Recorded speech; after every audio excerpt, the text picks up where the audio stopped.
आज हम एक बहुत ही दिलचस्प और कह सकते हैं जरूरी विषय पर बात करने वाले हैं, प्रिडिक्टिव पुलिसिंग। ये एक ऐसी टेक्नोलॉजी है जो दावा करती है कि वो अपराध होने से पहले ही उसकी भविष्यवाणी कर सकती है। अब सवाल ये उठता है कि क्या ये हमें सच में ज्यादा सुरक्षित बनाती है या फिर इससे कुछ नए खतरे भी पैदा हो सकते हैं। देखिए, हमारा मकसद यहाँ आपको डराना बिल्कुल नहीं है। हम बस चाहते हैं कि आप इसके बारे में जानें और जागरूक रहें। तो चलिए सबसे पहले एक बहुत ही बुनियादी सवाल से शुरू करते हैं। सवाल ये है कि क्या कोई एल्गोरिदम मतलब कंप्यूटर का कोई प्रोग्राम ये तय कर सकता है कि कौन सा इंसान संदिग्ध लग रहा है? ये एक ऐसा सवाल है जो हमें इस पूरी टेक्नोलॉजी के इंसानी असर के बारे में सोचने पर मजबूर कर देता है। तो इसे समझने के लिए सबसे पहले ये जानना जरूरी है कि आखिर ये टेक्नोलॉजी काम कैसे करती है ना? तो प्रिडिक्टिव पुलिसिंग आखिर ये है क्या?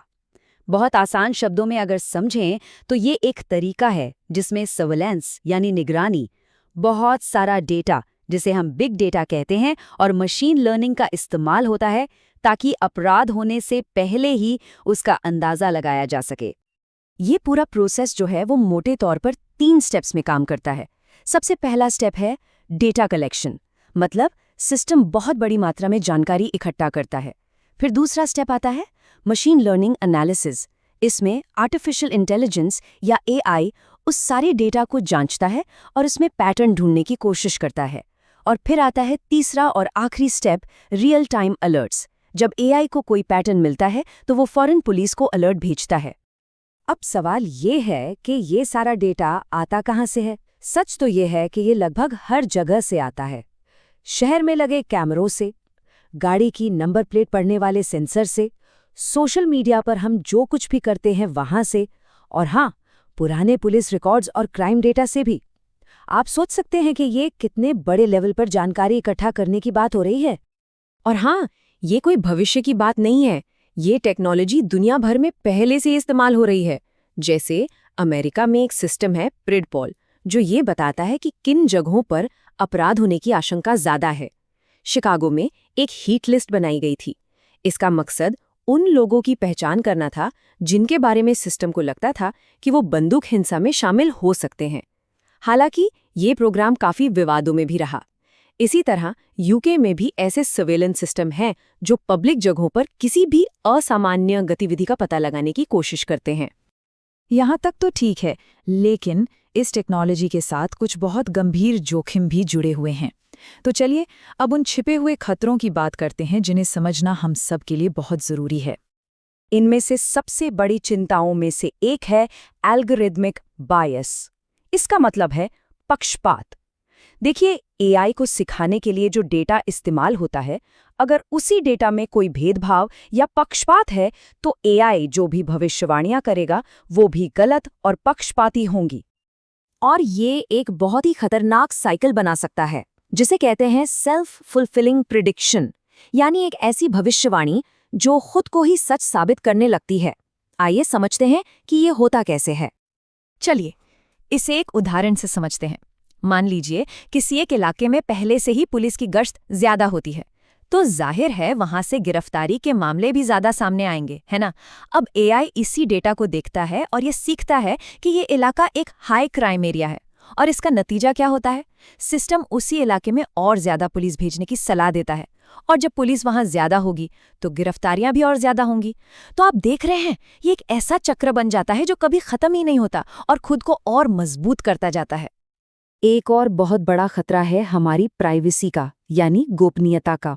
सोचिए, जब पूरे शहर पर हर वक्त नजर रखी जा रही हो, तो वहां रहने वाले लोगों की हर छोटी बड़ी गतिविधि ट्रैक हो रही होती है, और उनके पास इससे बचने का कोई आसान रास्ता भी नहीं होता। ये हमें एक ऐसी दुनिया की तरफ ले जाता है जिसके बारे में हमने शायद फिल्मों में ही देखा था। प्री क्राइम मतलब अपराध होने से पहले ही किसी को अपराधी मान लेना। जरा सोचिए, अगर किसी इंसान को सिर्फ इस आधार पर एक रिस्क स्कोर दे दिया जाए कि वो कहाँ रहता है या उसके दोस्त कौन हैं, तो उसके बिल्कुल सामान्य व्यवहार को भी शक की निगाह से देखा जा सकता है और उसे बेवजह परेशान किया जा सकता है। इसके अलावा एक और बहुत बड़ी दिक्कत है पारदर्शिता की कमी। मतलब ये सिस्टम कैसे काम करते हैं ये हमें पता ही नहीं होता। ये एल्गोरिदम एक ब्लैक बॉक्स की तरह हैं। हमें ये नहीं मालूम कि वो किसी फैसले पर पहुंच कैसे रहे हैं, और जब सिस्टम से कोई गलती होती है तो किसकी जवाबदेही होगी, ये तय करना लगभग नामुमकिन हो जाता है। तो अब सवाल ये उठता है कि इन सब खतरों को देखते हुए हम अपने और अपने समाज के अधिकारों की रक्षा आखिर कैसे कर सकते हैं? चलिए अब कुछ समाधानों की तरफ देखते हैं और ये समझते हैं कि इसमें समाज की क्या भूमिका हो सकती है। इसका समाधान एक बहुत ही बुनियादी सिद्धांत पर टिका है। वो ये कि इतनी शक्तिशाली टेक्नोलॉजी का इस्तेमाल हमेशा खुली निगरानी और पूरी पारदर्शिता के साथ होना चाहिए। यही एक तरीका है जिससे ये पक्का किया जा सकता है कि इनका इस्तेमाल जिम्मेदारी से हो रहा है। तो असल में हम क्या कर सकते हैं? सबसे पहले हम अपने शहर के अधिकारियों से पूरी पारदर्शिता की मांग कर सकते हैं।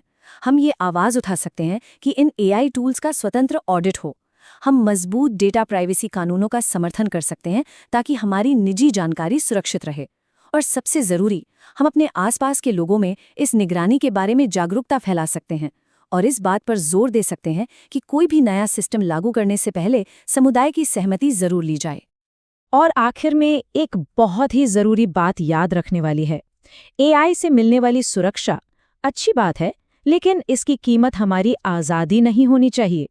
सुरक्षा और स्वतंत्रता के बीच एक सही संतुलन बनाना बहुत बहुत ज़्यादा ज़रूरी है। प्रिडिक्टिव पुलिसिंग जैसी टेक्नोलॉजी हमारे समाज के सामने कई बड़े सवाल खड़े करती हैं। हमारा लक्ष्य डरना नहीं, बल्कि इनके बारे में जानकारी रखना है, क्योंकि याद रखें, जागरूकता ही सबसे बड़ा बचाव है। आज हमारे साथ जुड़ने के लिए धन्यवाद। सुरक्षित रहिए, जागरूक रहिए और इस ज़रूरी जानकारी को अपने परिवार और दोस्तों के साथ भी ज़रूर साझा कीजिए।